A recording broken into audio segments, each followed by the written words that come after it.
We're delighted now to be joined by Treaty United ladies under-17s manager Craig Hurley. Craig, you were appointed manager a few weeks ago. It's been a whirlwind, I suppose, since. But how happy were you to accept the job?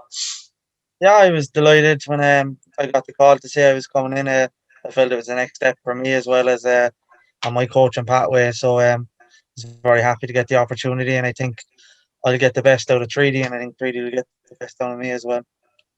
Yeah, obviously, it's the first thing that many managers have to do. They obviously have to set up the backroom team and get the support structure right, Craig. That's something that you went about doing fairly quickly. Are you happy with what you've assembled?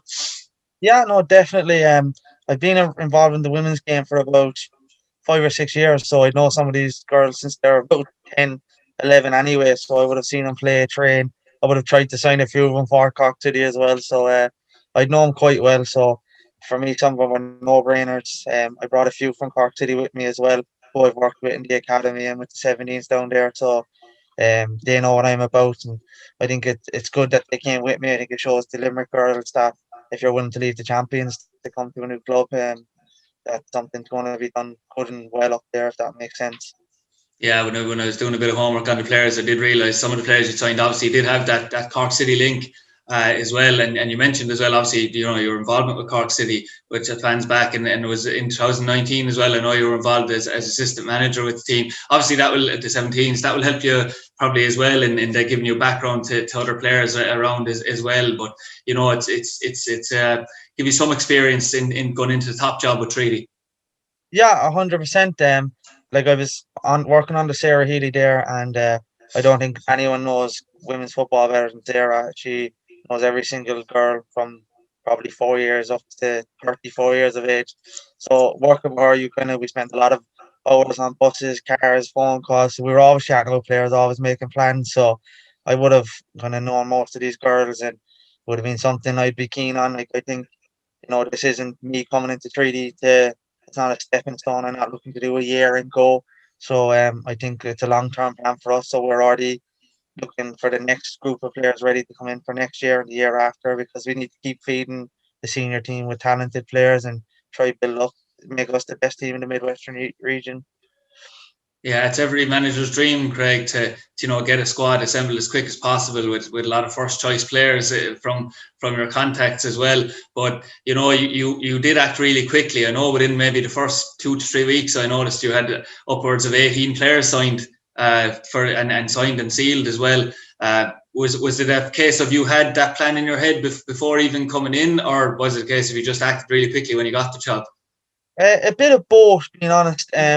Once I applied for the job, you start making plans just in case you get it, because you don't want to be caught cold and stuff. So the minute like I got a call from Lorraine and the club and saying, "Oh, you've been accepted. We want you to come in," I was already making calls that night to players and getting them in and stuff. So it was a bit of both. Like I had kind of made the calls the minute I got the job, but obviously once I spoke to my staff and we saw the expressions of interest from players in Limerick, then I think it was very important to get some of the players in who I would know already and seen play. I know some players might see it and think, "Oh my God, that player was signed and there was no assessment and trials." But I've seen these players play at the highest level. I've seen them playing Gainer Cups and stuff. So I'd know them quite well, and I would be kind of a bit of a perfectionist in what I do. So I'd know a lot of the finer details of these players, where the weaknesses are already, even before I signed them. So I kind of knew a lot about them before I even brought them in. So it was a bit of both. We kind of wanted to bring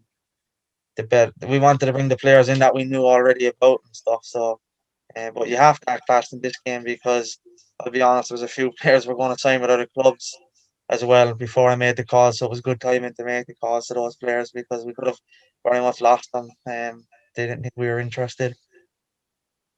Yeah, the women's game obviously, Craig, has grown massively in Ireland as a whole in the last few years. You also had, of course, the action taken by the players in terms of strike action at the very highest level of the game to try and achieve recognition. which wasn't forthcoming for many years. We all know the stories. It's also grown massively though in Limerick as well, in the fact that a lot more girls are playing. Also, you had the Treaty United, obviously 17s last year under Irene Hare, but you also had the Treaty United senior team and reaching an FAI Cup semi-final in the first year. It is growing massively, and obviously you'd be hoping to add to that this year as well.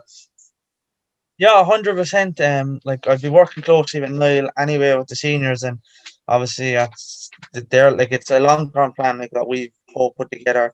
None of us are hoping to get. We're hoping to get results this year. Obviously, we want to, but like it is a plan. So we're trying to build something to make sure that the pathway is there for players the whole way through. Like hopefully there'll be 19s in next year or the year after, and the players then have a full pathway up to seniors. Um, at 17, I kind of believe success is more about how we can develop the players as both people and players. Can we improve?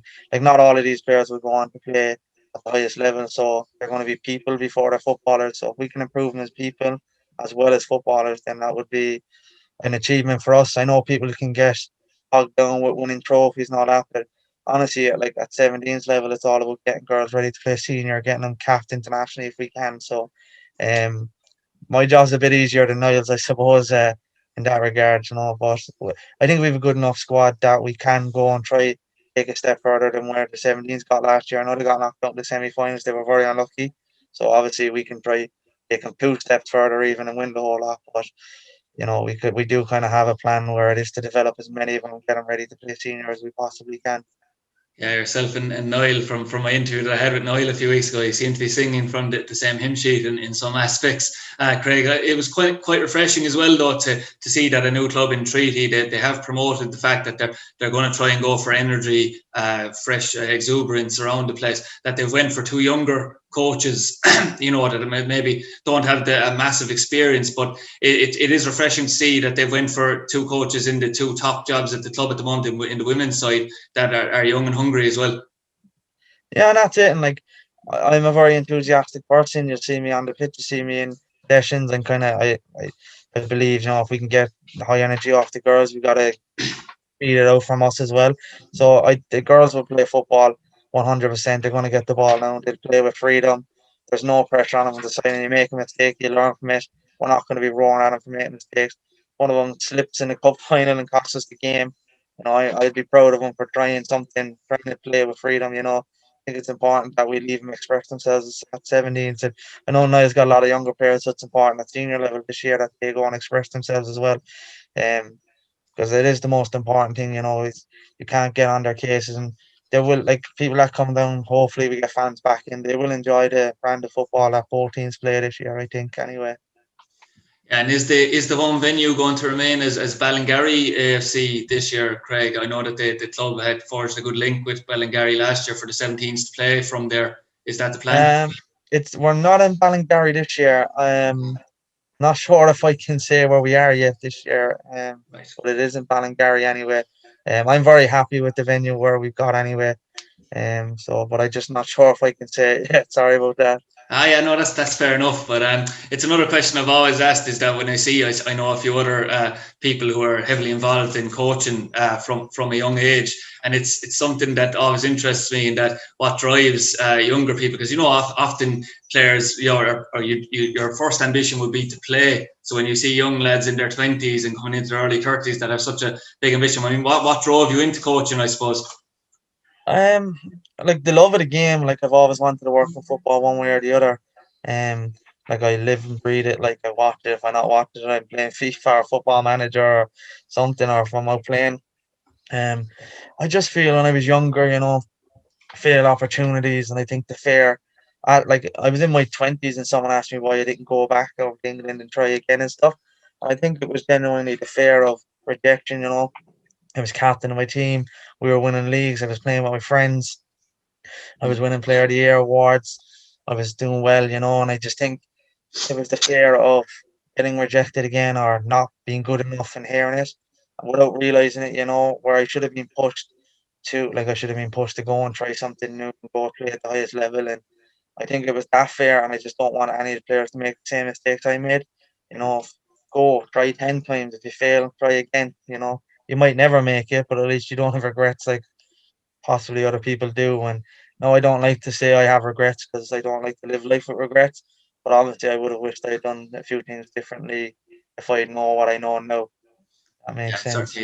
certainly a good message. And you also have, I know, experience, Craig, with Ringmahon Rangers and all in Cork as well.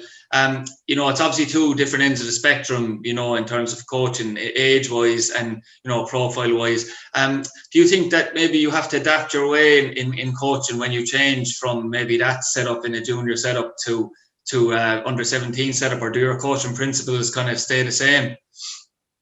My principles would always stay the same. You come, you work hard, you listen, you try to implement what we learn.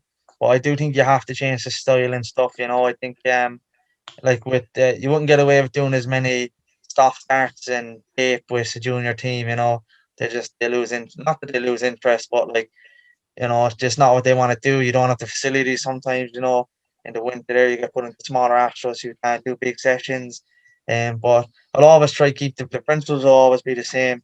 We've got non-negotiables that us as staff and the players always try follow. It's important we set the right standards, but there would definitely be a change in style.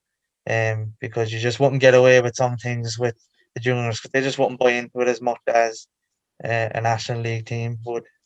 Yeah, speaking from playing junior myself in Limerick, I can definitely vouch for that. But I've um, had a few. I've had a few junior players tell me we're doing it wrong and stuff, and it's just, and that's down through the year. Like I've been coaching players that are older than me for the last 5, 6 years, coaching adult football for the last 5 or 6 years. mm, I've coached people 10 years older than me, and to be fair, I can't say I've never been disrespected, but I've people say, "Oh, I don't know if you're doing the right thing, and we wouldn't have done this before." I think football has changed. You see, I think like I'll never forget. I had a lad pull me there last year and asked me why I don't give out to him. Oh, we're used to being given out to, like, you gotta give out to us more. And I'm like, it's not gonna happen. Like, it's just, what's the point of telling you you're wrong, and we try to mm. fix the problem instead of blaming people, like, I'm Yeah, just gonna. absolutely. I know as well that by 2019, Craig, you got your UEFA B license. How has the progress been on that front, and obviously the ambitions probably to go further in that respect as well? Yeah, I just applied for the A license actually for June this year in Dublin. I applied on Monday or Tuesday of last week, so we haven't heard anything back yet, but oh, fingers crossed I get on that and progress onto it. It is to try to go the whole way up the ladder is my plan and get the pro license eventually. I did have a target at 26 to get my or 27, 28 even to get my A license by the time I was 30. So I've got 1 year. So I would have it if I got on this one. I'd have it by the time I'm 30 once I meet the standards they expect. So fingers crossed I get on it. Yeah, absolutely. Hopefully, it does work out. And on a final note, Craig, not only were you probably happy, to get the job on your own front, but you're also now in a situation where you're just after being appointed while the club is growing. Obviously, you have the men's senior team now are going to be in the Airtricity League First Division, which was confirmed last weekend. Obviously, the hope at the underage is obviously coming through with that as well. And also, you have the women's. Like, there's a really good feel around Treaty United at the moment. It's probably a really good time to be a manager of one of the sides as well. Yeah, it's there's a real good buzz, and obviously not living in the city, I get calls from parents and different staff members that meet each other and they talk about the buzz that's up there, and I'm delighted to be part of that. And I feel it myself, when you're speaking to people inside the club, there's a fierce excitement, and hope I can bring to that as well. And I hope, the players we bring in will definitely add to that excitement. And, we'll definitely challenge on all fronts. We'll definitely produce good football.